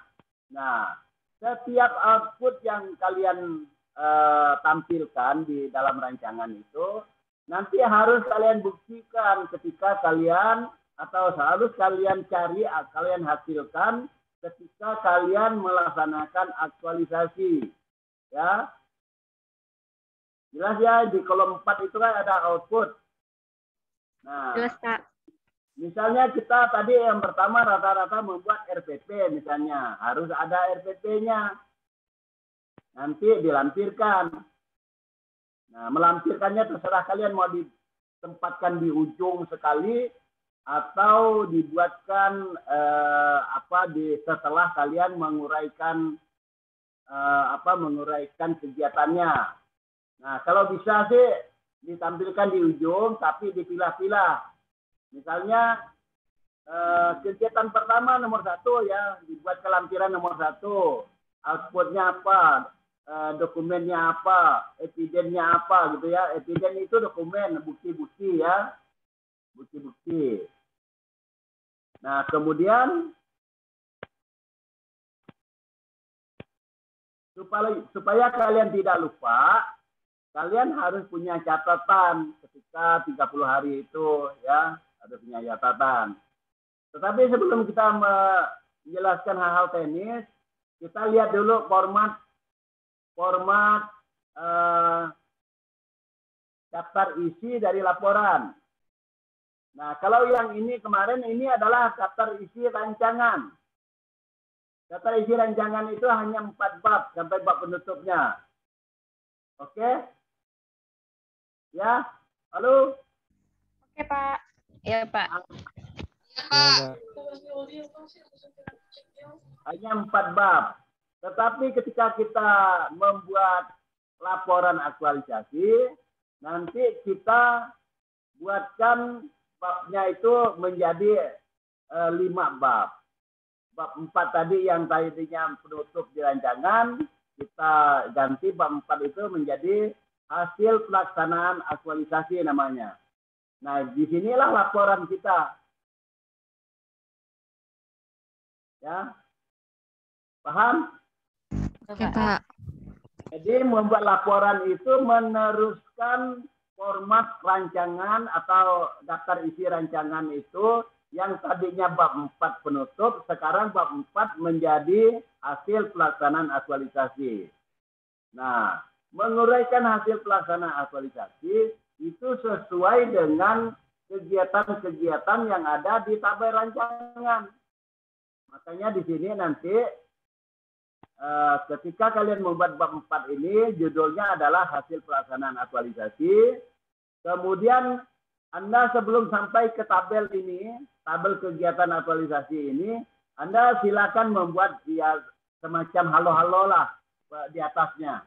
Ya, dibuat kalimat awalnya dulu untuk mengantarkan. Misalnya dalam pelaksanaan aktualisasi ini, yang sudah dilaksanakan dari tanggal sekian sampai tanggal sekian, maka saya akan laporkan beberapa kegiatan sampai berikut. Nah, masuklah kegiatan pertama, apa nama kegiatannya? Nah, lalu kegiatan pertama, apa nama kegiatannya? Lalu dibuatkan dalam bentuk tabel ini. Ya, ini tabel kegiatan aktualisasi pertama nih. Nah, di situ ada nomor kegiatannya, nomor 1 artinya itu kegiatan yang pertama. Kemudian nama kegiatannya apa? Ya. Kemudian tanggal pelaksanaannya dilihat di tabel implementasinya. Kemudian outputnya apa? Dilihat di tabel kolom yang keempat tadi. Ya. Kemudian baru masuk ke uraian kegiatan yang dilaksanakan. Nah, uraian kegiatan yang dilaksanakan ini, uraian yang uraian yang kegiatan yang dilaksanakan tadi, pertama mendeskripsikan prosesnya. Ya, deskripsi proses itu menjelaskan apa yang sudah dikerjakan terkait dengan kegiatan dan tahapan kegiatannya. Halo? Ya, Pak. Nah, jelas ya ini ya. Jadi makanya di tahapan kegiatan tadi, Anda akan menerapkan nilai-nilai dasar apa. Nah, oleh karena itu uraian deskripsi proses ini adalah menjelaskan kegiatan apa dengan tahapan kegiatan apa dengan menerapkan nilai-nilai dasar apa dalam uraian ini. Jadi halo-halonya dibuatkan panjang sedikit. Kalau dalam tabel rancangan itu kan hanya singkatan-singkatannya aja. Nah, sekarang pertanyaannya pasti kalian akan dihadapkan dengan kondisi yang mungkin tidak sama dengan yang kalian sudah rancang. Misalnya bagaimana Pak kalau jadwal diimplementasi rencananya saya tadi tanggal sekian, ternyata berubah. Nah, disinilah gunanya kita menjelaskan di deskripsi proses ini. Kegiatan pertama yang semula direncanakan tanggal sekian, tetapi tidak bisa dilaksanakan karena apa alasannya, atau mungkin juga dimajukan. Jadi harus ada penjelasannya. Paham ya? Siapa? Nah, jadi deskripsi proses ini intinya adalah untuk menjelaskan kegiatan dan tahapan kegiatan dengan menerapkan nilai-nilai dasar aneka. Oke? Oke, Pak. Nah, setelah disebutkan keterkaitannya dengan pewujudan nilai-nilai dasar aneka, maka nilai-nilai aneka yang sudah kita uraikan dalam deskripsi proses ini, lalu kita rekap menjadi nilai-nilai dasar yang di kedua itu. Yang bagian keduanya. Sudah kelihatan belum? Kelihatan, Pak. Nah, jadi dua itu adalah nilai-nilai dasar. Merupakan rekap nilai-nilai dasar dari uraian deskripsi proses. Nah, itu cara membuat laporannya. Kemudian, menjelaskan lagi kontribusi terhadap pencapaian visi dan misi organisasi yang sudah kita ancang-ancang di tabel rancangan tadi. Seperti apa pencapaian visi dan misi? Nah, jadi pencapaian visi dan misi ini adalah menjelaskan kegiatan, masing-masing kegiatan ya. Berarti tabel yang satu ini karena ini merupakan kegiatan pertama, jadi di sini adalah menjelaskan kontribusi kegiatan yang pertama terkait dengan pencapaian visi dan misi organisasi. Kemudian terkait dengan penguatan nilai-nilai organisasi. Jadi tinggal mengacu kepada tabel rancangan yang sudah kita susun. Nah, yang kelima yaitu dengan mengerjakan kegiatan yang pertama ini dengan tahapan kegiatannya semuanya, apa manfaat yang dapat kalian apa manfaat yang Anda peroleh? Misalnya disebutkan di sini kegiatan dengan melaksanakan kegiatan pertama ini, maka manfaat untuk saya, untuk peserta apa, untuk organisasi apa, untuk stakeholder itu apa? Untuk stakeholder itu maksudnya untuk masyarakat kah, untuk orang-orang di luar kita gitu ya. Nah, kemudian baru analisis dampak. Analisis dampak. Nah, analisis dampak ini menjelaskan seandainya kegiatan pertama ini dan tahapan kegiatannya tidak bisa dilaksanakan, apa dampaknya? Nah, Anda yang bisa berpikir di situ. Kalau RPP tidak disusun, tidak mengikuti tahapan-tahapan, tidak dikerjakan sesuai dengan tahapan-tahapannya, kira-kira dampaknya apa di sini? Itu yang keenam. Jadi di dalam tabel aktualisasi ini, kegiatan aktualisasi ini, ada 6 item yang harus kalian kerjakan. Nah, oleh karena itu, kalau kegiatannya ada 5, berarti ada 5 tabel ini. Ya, setiap kegiatannya harus dibuat dalam format seperti ini. Kalau ada 6, jadi ada 6 juga. Kalau ada 4, berarti ada 4 juga. Jelas? Jelas, Pak. Nah, mudah-mudahan bisa dikerjakan ya. Nah, supaya kalian ini tidak lupa, kan di jadwal implementasi itu kan waktunya 30 hari. Kegiatan yang hari pertama sampai hari yang ke-30, kalau pakai hafal otak kita ini nggak mampu ngapalnya. Oleh karena itu harus ada catatannya. Harus ada pegangan kita mencatat. Nah, ini. Nah, ini. Jadi, sorry.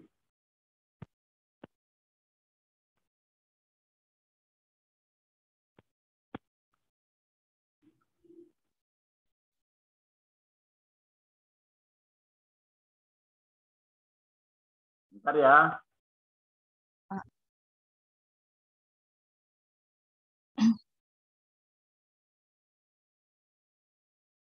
Ada yang udah tidur tempat itu? Ngantuk gak? Tidak, Pak. Tidak, Pak. Nah, oke, syukurlah kalau nggak ngantuk.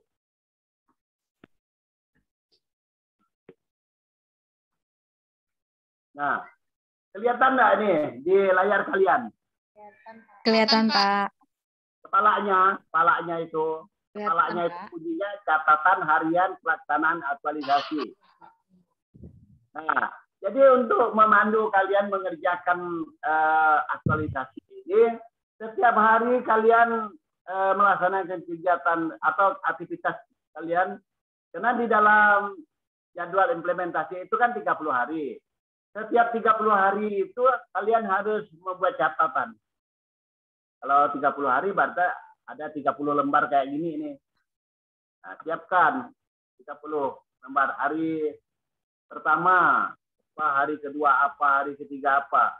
Nah, maksudnya supaya kalian tidak ketinggalan momen untuk kalian mencatat kegiatan-kegiatan yang kalian lakukan, yang nantinya akan kalian buat sebagai bahan laporan, terutama menjelaskan deskripsi proses. Ya, salah satu contoh misalnya di dalam menyusun RPT, kalian katakan ada kegiatan berkonsultasi dengan atasan atau pimpinan atau dengan mentor.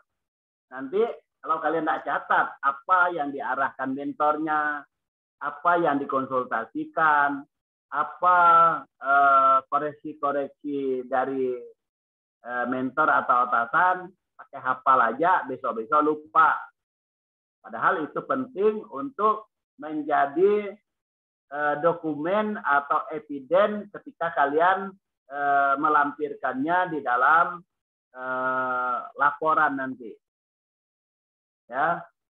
Nah, jadi kalau kita berkonsultasi dengan pimpinan, arahan pimpinan itu dicatat. Nah, buatlah catatannya. Maka ini penting, catatan harian ini. Catat, nanti lampirkan di evidennya. Catatan harian pada tanggal berapa, kegiatannya apa.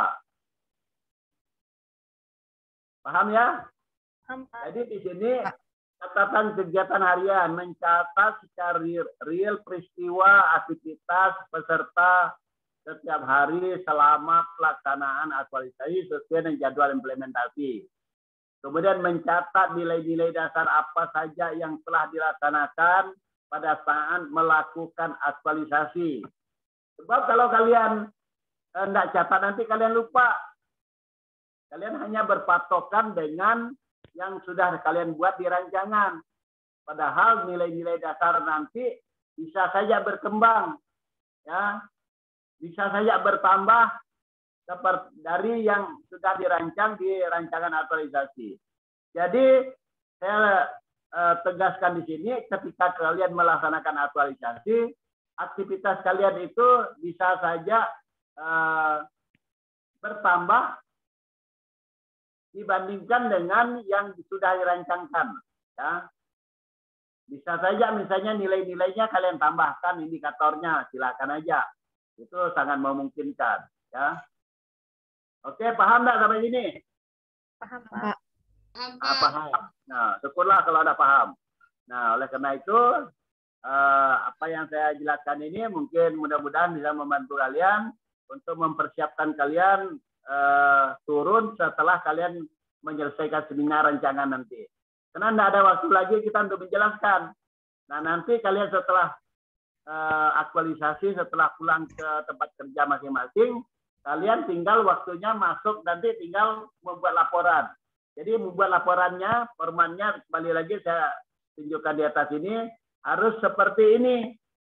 Ya, laporannya seperti ini. Nah, daftar isi laporan. Jadi di sini tadi di rancangan ini adalah apa namanya? Di bab 4 ini di rancangan tadi adalah penutup, sekarang diganti menjadi hasil pelaksanaan aktualisasi. Kemudian lalu ditambah bab 5-nya penutup.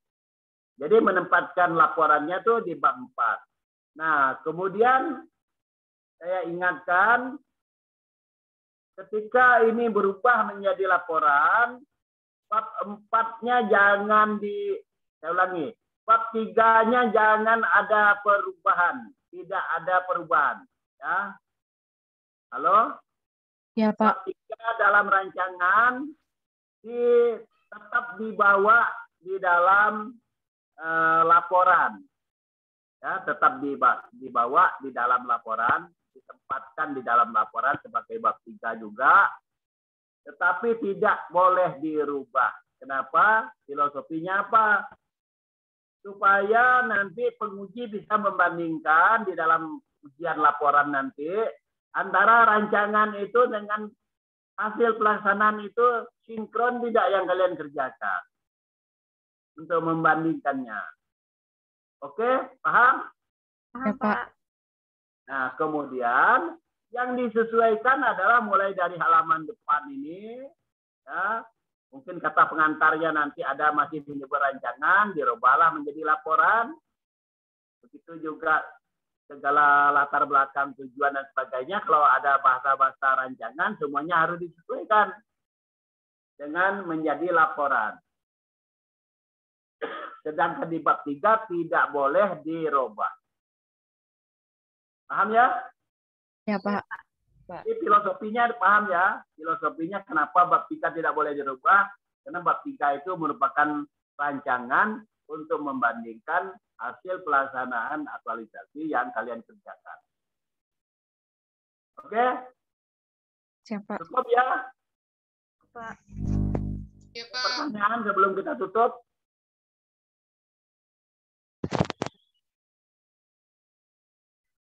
Pak, izin tanya, Pak. Satu.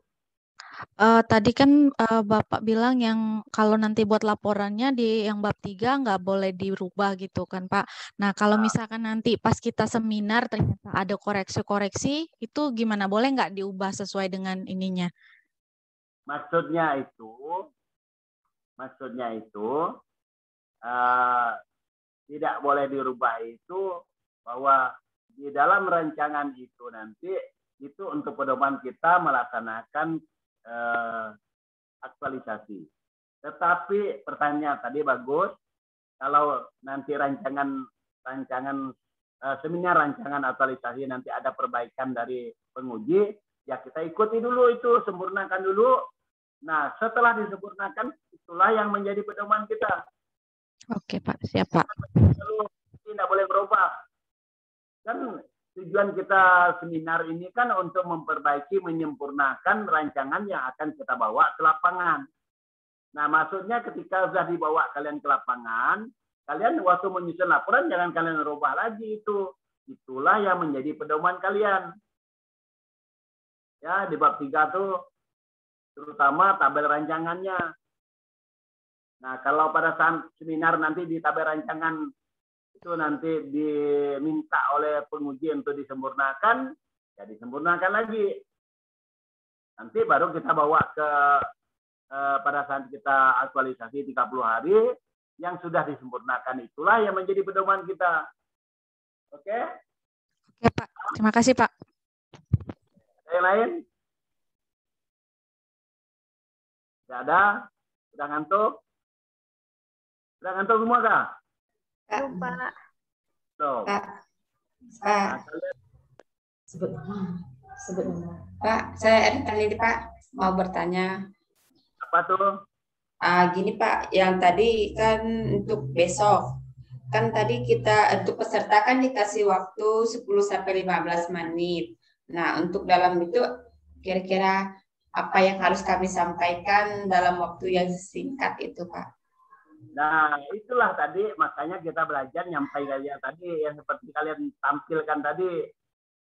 Jadi nampilkannya itu harus punya punya strategi. Makanya saya katakan tadi ada di momen punya siapa tadi saya katakan.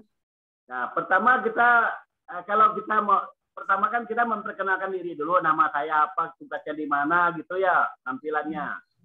Nah, kemudian rancangan asosiasi ini saya beri judulnya ini. Nah, judul ini diangkat dari isunya ini. Nah, ceritalah isunya tadi. Ceritakan identifikasi itu, gambaran. Nah, dapat isunya baru kita masuk untuk memberi isu aktualnya yang diprioritaskan gunakan analisis APKL. Nah, tayangkanlah tabel APKL-nya. Nah, kemudian setelah melalui analisis dengan alat analisis APKL, maka didapatkanlah isu aktual prioritasnya, yaitu yang nomor 1 tadi. Nah, kemudian selanjutnya untuk memecahkan masalah isu ini digunakanlah, dicarilah penyebabnya. penyebabnya adalah ini 3. Kemudian untuk menentukan penyebab utamanya atau masalah pokoknya yaitu gunakan USG. Nah, tampilkanlah tabel USG-nya. Nah, kemudian setelah tabel USG tadi dengan analisis APKL dan USG-nya, maka muncullah gagasan pemecahan isunya. Gagasan pemecahan isu ini adalah ini sekaligus menjadi judul rancangan. Nah, untuk mewujudkan gagasan pemecahan isu ini, maka kegiatannya adalah 1, 2, 3, 4, 5. Selanjutnya masing-masing kegiatan ini akan saya laksanakan kegiatan ini dengan tahapan kegiatan ini. Nah, kemudian outputnya apa, kemudian nilai-nilai dasar yang akan saya laksanakan ini, kemudian kegiatan ini untuk pencapaian visi dan misi organisasi dan keterkaitannya dengan nilai-nilai dasar. Nah, khusus untuk menjelaskan kegiatannya, kalau bisa disingkat aja, disingkat dalam 1 slide. Di situ ada kegiatannya, ada tahapannya, di situ ada outputnya, ada nilai-nilai aneksanya, ada pencapaian visi misi dan nilai-nilai organisasinya yang akan kita wujudkan. Jadi itu cukup 1 slide, setiap kegiatan 1 slide, sehingga tidak terlalu banyak slide-nya. Tinggal kalian bercerita. Jadi dibuat seringkas mungkin bahan tayangannya. Kalianlah yang pandai kayak model apa bentuknya. Kalian berpikir, berkreativitas untuk menyajikan sebaik mungkin. Waktunya hanya 10 sampai dengan 15 menit, sehingga harus disetting sebaik mungkin. Lebih baik banyak ceritanya yang kalian buat daripada banyak tulisannya. Nah, paham nggak maksudnya nih? Jadi bahan tayangnya ya singkat-singkat saja, tapi kalian bisa bercerita dari situ. Oke? Oke, Pak. Nah, masa semuanya cantik-cantik, tampan-tampan ini pastilah mencerminkan pekerjaannya juga menjadi bagus-bagus semua. Kalian pintar-pintar semua loh. Amin. Ya, oke. Oke, kita kembali ke laptop. Masih ada? Pak, Deborah, Pak. Oke ya. Nanti boleh minta tolong dikirimkan nggak, Pak?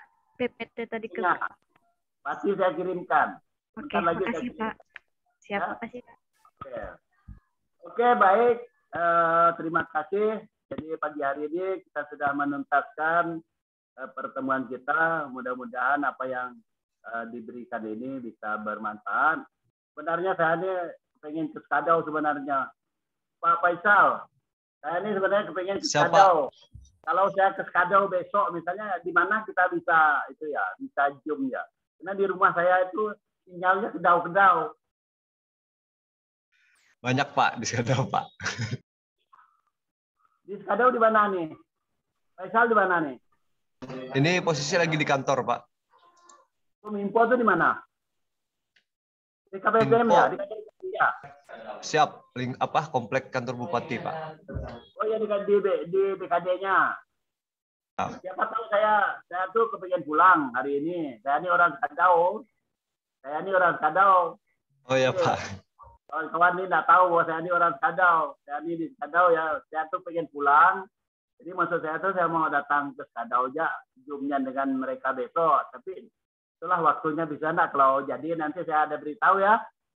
Siapa? Boleh Pak. Silakan beritahu Pak.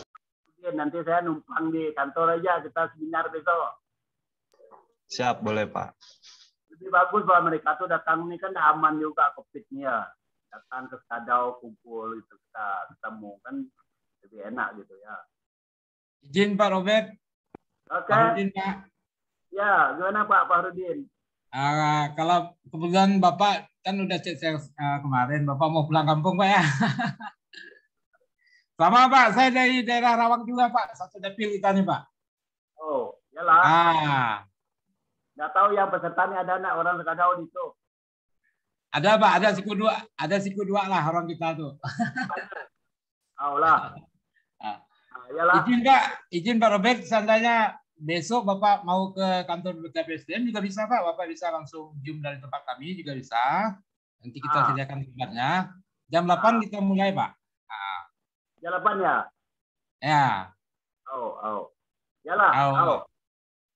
Mudah-mudahan bisa pergi. Nanti kalau aku pun pergi nanti sore nanti baru aku berangkat ya malam sampai sana. Iya Pak. Kalau hari pagi Bapak nggak hubung kita, hubung aja Pak. Oke. Makasih Pak Berdin. Pak. Siap Pak. Ya, terima kasih. Terima kasih Pak Isal. Terima kasih telah memfasilitasi. Terima kasih semuanya. Sukses semuanya. Saya rasa hebat-hebat semua. Kalian sudah menjalankan tugas dengan baik. Jadi saya rasa ketika saya memberikan tugas kalian untuk bercerita yang pertama kali itu ada manfaatnya untuk kalian menyusun rancangan ini supaya kalian paham. Sebab kalau saya tidak kasih tugas kalian untuk membuat cerita, kalian akan kasak-kusuk cari RA-nya punya orang lain. Meskipun saya tahu bahwa sebenarnya kalian juga ada nyontek-nyontek punya orang lain. Ada rasanya saya dapatkan beberapa orang tuh yang nyontek tok gitu. Ya. Yang nyontek tok tuh ada. Ketahuan itu, ya. Nah, tapi enggak apa-apa ini proses belajar. Makanya kemarin saya katakan, Anda satu kelompok saling tolong-menolong, saling bantu-membantu, harus diskusi. Nah, kalau kalian tok mencontek dengan orang, nah itulah tadi yang sesat tadi tuh. Ada yang sesat-sesat sana sini tuh. Tapi kalau kita berangkat dari apa yang diceritakan tadi, itu akan memudahkan kita dalam kita memahami untuk berpikir bagaimana membuat rancangan yang baik. Ya, kalian berangkat dari permasalahan yang memang kalian hadapi. Nah, cuma kalian ada yang agak bingung-bingung, udah bercerita tapi mau lihat punya orang lagi. Nah ini buat kalian bingung. Ya, oke baik, terima kasih. Mohon maaf atas keterbatasan sinyal kita. Mudah-mudahan semuanya sukses. Tuhan memberkati ya. Oke, terima kasih Pak Faisal. Masih kita lihat ya. Siap, Pak. Siap, Pak. Terima kasih, Pak. Terima kasih, Pak. Terima kasih, Pak. Oke.